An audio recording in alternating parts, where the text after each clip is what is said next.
కాంగ్రెస్ ప్రభుత్వంలో ఉన్నటువంటి నాయకులు బీఆర్ఎస్ వాళ్ళ మీద చాలా వరకు అంటే ఇప్పుడు కవిత పైన లిక్కర్ స్కామ్ అని చెప్పి తర్వాత కేటీఆర్ పైన ఆ, ఇది ఒక వెహికల్ దాని గురించి ఈ రేస్ ఉంది కదా దాని గురించి ఇలా చాలా వరకు అయితే వాళ్ళని నోర్లు మూయించే ప్రయత్నం చేశారు.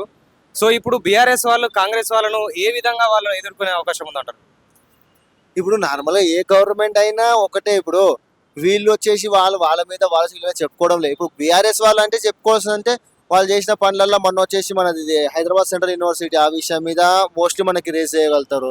ఇంకోటి హైడ్రా అని చెప్పేసి పెద్ద పెద్ద వాళ్ళకి ముందే ఇంటిమేషన్లు ఇవ్వడము అది చేయడం. నార్మల్గా అదే బీద వాళ్ళకి వచ్చేసి ఎలాంటి ఇంటిమేషన్స్ లేకుండా కూలగొట్టడము అది తప్పదు. ఎవరికైనా సరే, ఏ గవర్నమెంట్ అయినా సరే పేదోడైనా గొప్పోడైనా వాళ్ళకి సేమ్గా చూడడం ఒక గవర్నమెంట్ బాధ్యత. సో ఇలాంటి దాని మీద వీళ్ళు రేస్ చేసి మాట్లాడితే మోస్ట్లీ ఇప్పుడు పింఛన్ కూడా ఉంది. ఇప్పుడు నార్మల్గా 4,000 పింఛన్ అని చెప్పేసి మేధోళ్ళకి ఇప్పటి వరకు మోస్ట్లీ పింఛన్స్ కూడా రాలే అనుకుంటు. కౌలు రైతులకు 12,000, నార్మల్గా భూమి ఉన్న వాళ్ళకి 14,000. సేమ్ ఇప్పటి వరకు మనకి కేసీఆర్ ఉన్నప్పుడు మనకి టైం టు టైం 2 విడతలుగా జనవరి జూలై మాకు అందరికి వచ్చే మనీ అయితే వచ్చాయి.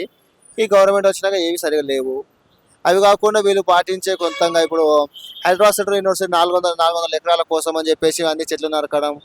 ఇది అదొక సెంట్రల్ యూనివర్సిటీ కాబట్టి దాన్ని మా స్టేట్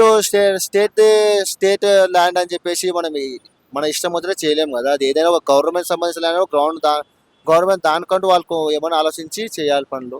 సో ఇప్పుడు నార్మల్గా మనకు తెలంగాణ గవర్నమెంట్కి కాంగ్రెస్ గవర్నమెంట్కి వాళ్ళు చేసిన వర్క్స్కి చాలా డిఫరెన్స్ ఉన్నాయి. పోలికలు ఏం లేవు.